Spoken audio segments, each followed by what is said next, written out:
4 सितंबर 2020 खबर निकल के सामने ये आता है कि upper house and lower house की सेक्रेटेरियन ने पब्लिकली ये अनाउंस कर दिया है कि इस बार के संसदीय बैठक में यानी मॉनसून सेशंस में बोथ हाउसेस के लिए question our and zero hour को रद्द किया जाएगा, किसी भी रूप में रखा नहीं जाएगा। मूलभूत रूप से दोस्तों लोअर हाउस तथा लोकसभा, अपर हाउस तथा राज्यसभा की सम्मिलित बैठक को जो राष्ट्रपति आमंत्रण करते हैं हम पार्लियामेंटेरियन डिबेट के नाम से जानते हैं। मूलभूत रूप से पूरे साल में ऐसा 3 ही डिबेट चलते हैं। सबसे पहला होता है बजट सेशंस जो सबसे बड़ा होता है, फरवरी से मई तक चलता है। दूसरा होता है मॉनसून सेशंस जो चलता है जुलाई से अगस्त तक, और एक होता है विंटर सेशंस जो कि चलता है नवंबर से दिसंबर तक। एक चौथा सेशंस बुलाया जा सकता है लेकिन बहुत ही रेयर केसेस में। दोस्तों इनके बीच में एक सीधा सा फंडा है, 2 सांसदीय बैठक के बीच में 6 महीने से ज्यादा का अंतराल नहीं हो सकता, यह भारतीय कानून है। और इसी के अनुसार हम देखें तो एक साल में एटलीस्ट 2 बैठक तो लगाई जानी चाहिए। इतने से टाइम के अंदर हमने बहुत कुछ जाना।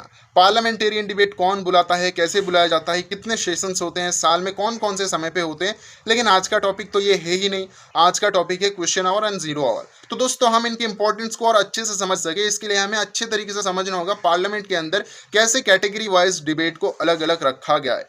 मूलभूत रूप से बताया तो 4 टाइप के डिबेट्स चलते हैं पार्लियामेंट के अंदर। सबसे पहला होता है क्वेश्चन आवर, स्टार्ट होता है 11 बजे से, खत्म होता है 12 बजे में। क्वेश्चन आवर में दोस्तों 3 टाइप के क्वेश्चंस पूछे जाते हैं। स्टार्टेड क्वेश्चन जो मौखिक रूप से जवाब दिया जाता है और प्रश्न भी मौखिक रूप से पूछा जाता है। दूसरा होता है अनस्टार्टेड क्वेश्चन, यहाँ पे प्रश्न मौखिक रूप से पूछा जाता है लेकिन जवाब आपको लिखित में देना पड़ता है। तीसरा होता है शॉर्ट नोटिस क्वेश्चन, यहाँ पे 10 दिनों का टाइम दिया जाता है और 10 दिनों के इस ड्यूरेशन के बीच में ऑपोजिशन को पूछा गया उस सवाल का जवाब बताना पड़ता है गवर्नमेंट को। दूसरा है जीरो आवर। दोस्तों सबसे अच्छी बात इसकी ये है कि हमने इसको किसी भी डेमोक्रेटिक कंट्री के मॉडल से कॉपी नहीं किया है।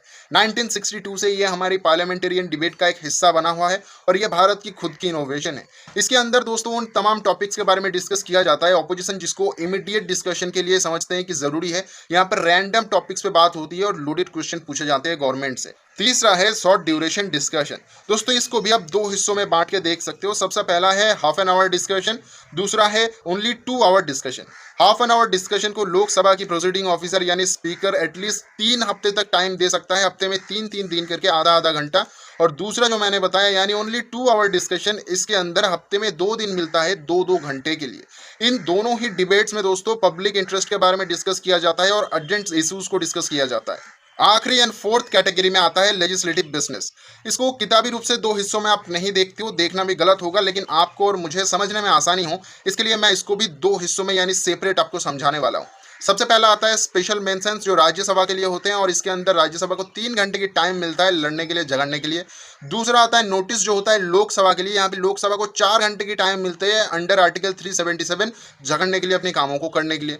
अब यहाँ पे कैसी कैसी टॉपिक्स को डिस्कशन किया जाता है, यहाँ पे तमाम उन टॉपिक्स के बारे में इन डिटेल्ड बात किया जाता है जिनके बारे में बात नहीं किया गया है क्वेश्चन आवर में, जीरो आवर में, हाफ एन आवर में, शॉर्ट ड्यूरेशन क्वेश्चन में, एडजेंट नोटिस में या फिर कॉलिंग अटेंशन में। और भी बहुत सारी ऐसी टुकड़े हैं जिनके अंदर ऐसे डिबेट्स चलते हैं, उनके अंदर डिस्कशन ना किया गया सभी टॉपिक्स को डिस्कस किया जाता है ये लेजिस्लेटिव बिजनेस के अंदर अलग अलग हिस्सों में। लेजिस्लेटिव को भी 2 हिस्सों में रखा गया है जैसे कि मैंने आपको बताया, 3 घंटे की स्पेशल मेंशन, 4 घंटे की नोटिस जो लोकसभा के लिए होते हैं। मैं उम्मीद कर रहा हूं दोस्तों यहां तक तो आप समझ गए होंगे कि पार्लियामेंटेरियन डिबेट प्रोसीडियर कैसे काम करता है, कितने कितने डिबेट्स होते हैं और कौन कौन से समय के दौरान चलता है। हम मेन टॉपिक में लौटे यानी question our and zero hour के इंपॉर्टेंस को समझे। उससे पहले हमें यह भी जान लेना चाहिए कि इतिहास में इससे पहले कभी ऐसा नहीं हुआ कि question our and zero hour को रद्द किया गया।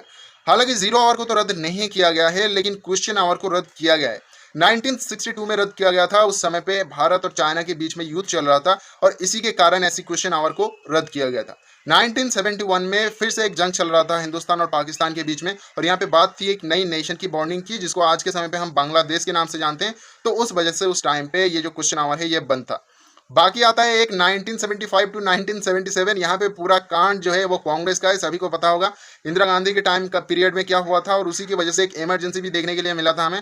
उस इमरजेंसी के दौरान 1975 से 1977 के बीच में कई सारे सेशंस को कैंसिल करवा दिए गए और 2 ऐसे सेशंस थे जिसके 20 में से ऐसे क्वेश्चन आवर को खत्म कर दिया गया। 1977 को छोड़ के 2020 में आए तो आज के टाइम पे क्यों सरकार अवॉइड करना चाह रहे हैं क्वेश्चन आवर को। दोस्तों क्वेश्चन आवर के अंदर जैसे मैंने बोला 3 सेशंस होते हैं, जैसे कि एक शॉर्ट ड्यूरेशन क्वेश्चन, यहाँ पे तमाम वो क्वेश्चन पूछे जाएंगे, सरकार को भी अच्छे से पता है, जो इकोनॉमी से रिलेटेड होगा, जो सप्लाई चेन से रिलेटेड होगा, जो 20 लाख करोड़ की जुमले से रिलेटेड होगा।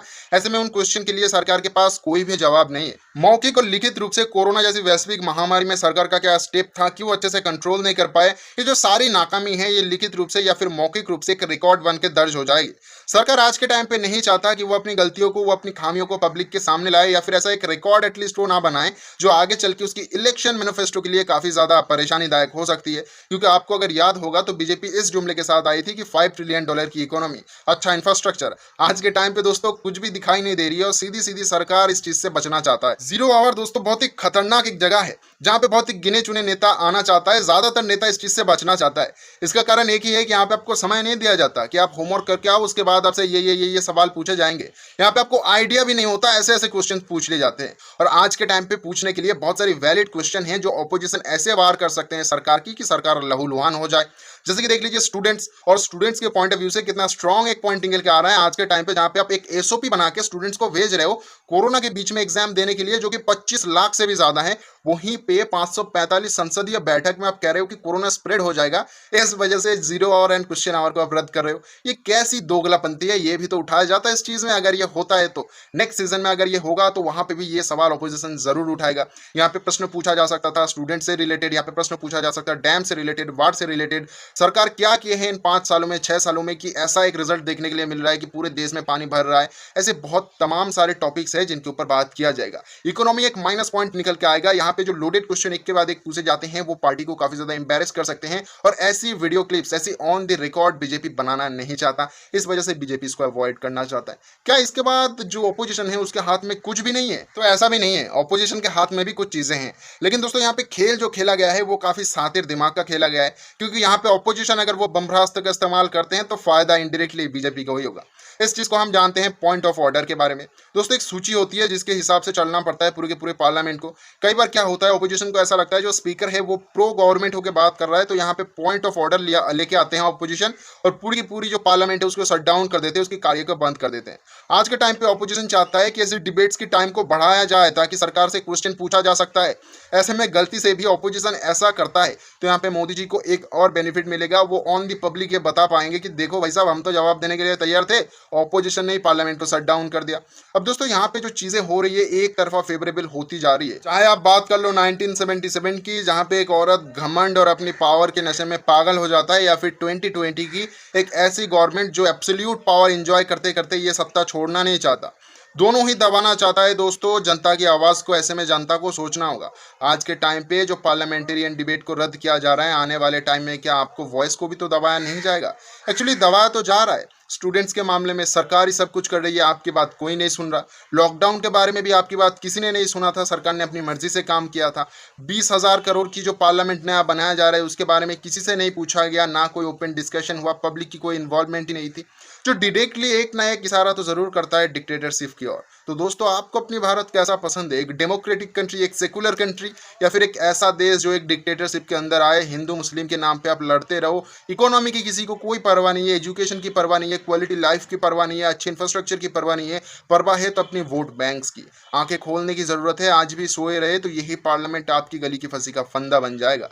मैं मिलूंगा ऐसा ही एक और वीडियो के साथ। अवेयर कराना चाहते हो लोगों को तो ये वीडियो शेयर करो, और साथ ही साथ अच्छा लगा है तो एक लाइक करो, मोटिवेशन बढ़ता है। अच्छा ना लगा है तो डिसलाइक करो, कुछ करो यार। 2-3 घंटे लग जाते हैं एक वीडियो को रिकॉर्ड करने में, एडिट करने में 1-1 दिन लग जाते हैं, ऊपर से बाकी तमाम सारी चीज़ें। थोड़ा सा तो अप्रिशिएशन दो। ऐसे में मैं मिलूंगा एक और नया फ्रेश वीडियो के साथ, तब तक के लिए अलविदा।